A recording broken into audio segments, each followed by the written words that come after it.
5 things I wish I knew before buying that first rental property. Howdy. Welcome back to Dion Talk. The purpose of my content is to help you, the average individual, realize that you can reach financial freedom, make work completely optional in 10 years or less, even if you're not starting from the best position. That's what I did. I found myself at 40, pretty much never having $1,000 in the bank up to that point. I was a single parent with 3 kids. Got laid off from law enforcement because that 2008 recession, because when there's a recession, there's no more crime and we don't need cops anymore. I found out about $89,000 in bad debt in my name I didn't know existed until the divorce. After investing for about 8 years, work was optional. I worked for 4 more years because I loved my job, but I retired after 12 years of investing. And I think it would have went a lot smoother if I knew any one of these 5 things before I bought that first rental property. The first thing I wish I knew, it's actually a concept that a lot of people disagree on. I still hear investors fighting and arguing about this today. But I'm talking about that person who's trying to get it started, get the first rental property. I wish I knew, not just thought, but I wish I knew that cash flow trumps appreciation. Yes, appreciation is where true wealth comes from. But I wasn't trying to build true wealth. Not trying to become super rich. Don't want the big, huge, massive portfolio. I don't want to create generational wealth. I actually think that's kind of a bad thing. What I wanted to do was buy rentals. And cash flow is the thing that let me buy rentals. Even after 12 years of investing, reaching financial freedom, and walking away from that job that I loved, because time freedom ended up winning out in the end. It was much more important to me. I still haven't touched appreciation. Not a penny. Not sold a property, no 1031 exchanges, no cash out refinance, no home equity line of credit, none of that. Cash flow set me free. Yes, appreciation has made me a multimillionaire, and that doesn't suck. But I don't eat my appreciation. In the beginning, I was thinking, I want a place that will appreciate. I want good school district. I want a high population. Where's the population moving? And almost none of that matters to me now. Some of it's actually backwards.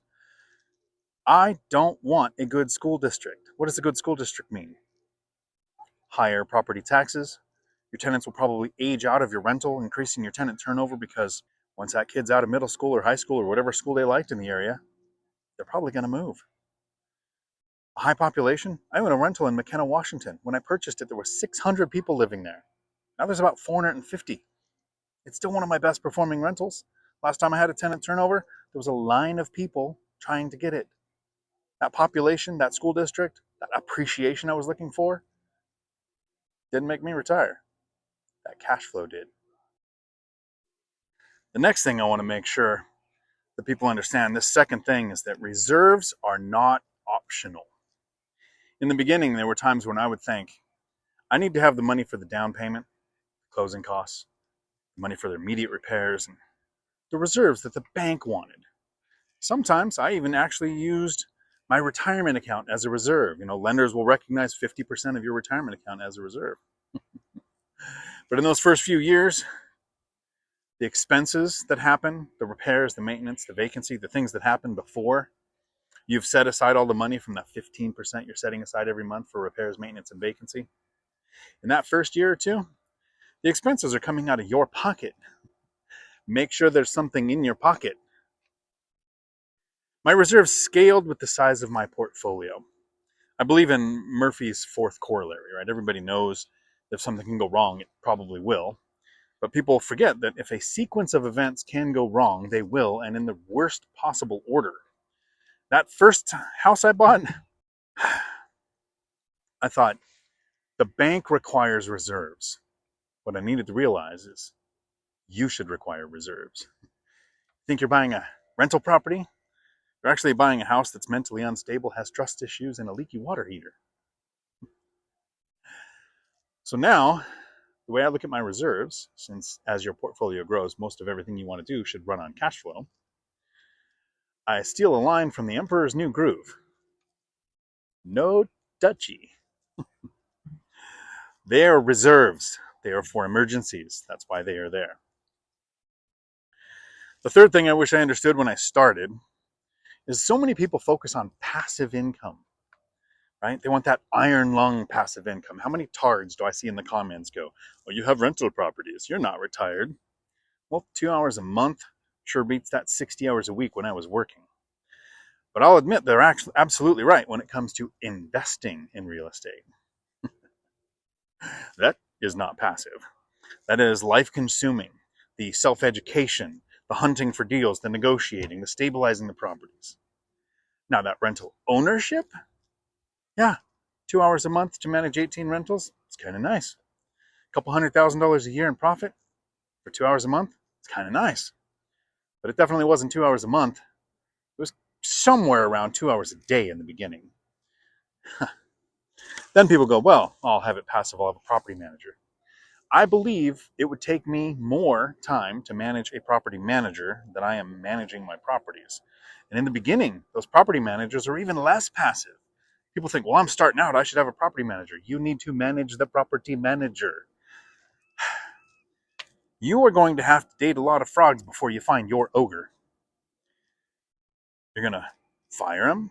You're going to vet them. You're going to get ripped off by them. You're going to realize they make more money than you do. You're going to realize that that property manager has the motivation to have tenant turnover because that's how they make some of their revenue. They can actually make a year's worth of income in 1 month if they encourage a tenant to move out. Investing in real estate is not passive. Owning real estate is not iron lung passive, but it can be pretty close to passive. The more skills and systems that you learn and put in place, the more passive your investing will be. The fourth thing that I wish I picked up early on is to get the right mortgage, not the best mortgage, because people think best means best interest rate, best terms. Your lender is going to try to sell you on the mortgage that makes the most sense for them, not for you. A lot of times they're going to recommend FHA when you start. And people hear that F and the H and they think first time home buyer, and that's not what it is. It's a federal housing authority. It came out in 1934 to help slow down or end that massive recession everybody was having. There was over 2 million people out of work in the construction industry, and the government thought, well, if we encourage first-time home buyers and builders with bad credit, more risky, then we'll get people back to work. It's actually a pretty bad loan product and not one I ever suggest people start with.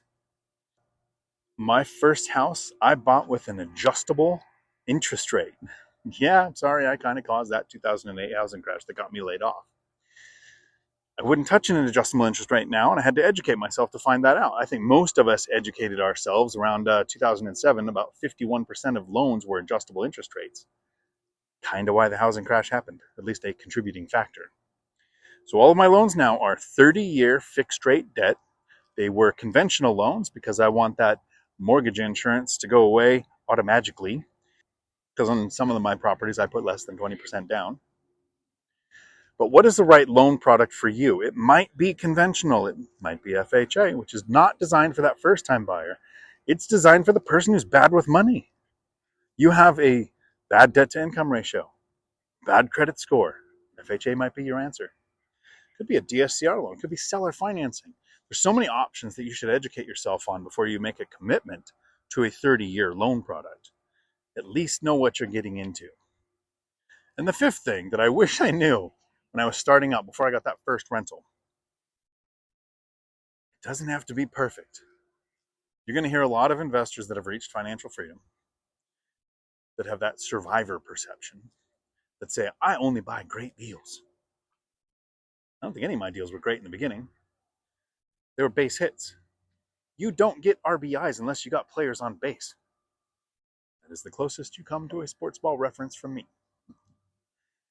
I think in the beginning, I was analyzing deals so much that analysis paralysis is real, that the place I ended up buying, that first duplex as a rental property, almost appreciated itself out of my price range while I was making a decision.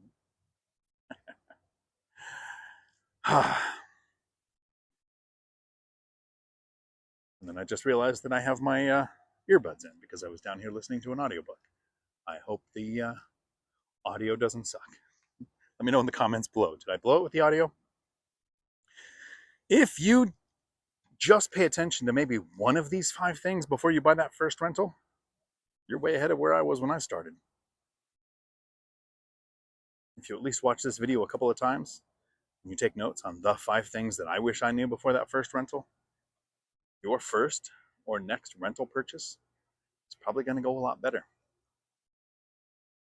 This is a short video that I will answer every question that comes in the comments down below. But if you want your questions answered during a live stream every Tuesday at 4 p.m. Pacific, I do a live stream that lasts as long as the questions do. This Tuesday after the live stream, if you're a member in the Financial Freedom for the Lazy Person course, which you can find at diontalk.com, we have Derek, that ADU guy, joining us. He invests with a strategy that I don't know much about. So I actually like interacting with Derek. I've met him several times. He's got a lot of information that will help you, or maybe me in the future. If you're watching it after Tuesday, how is Futureland? Have a day full of amazing. It's kind of funny. As I walk down here to take this video, I see the farmers market's here and I go, oh yeah, it's a weekend.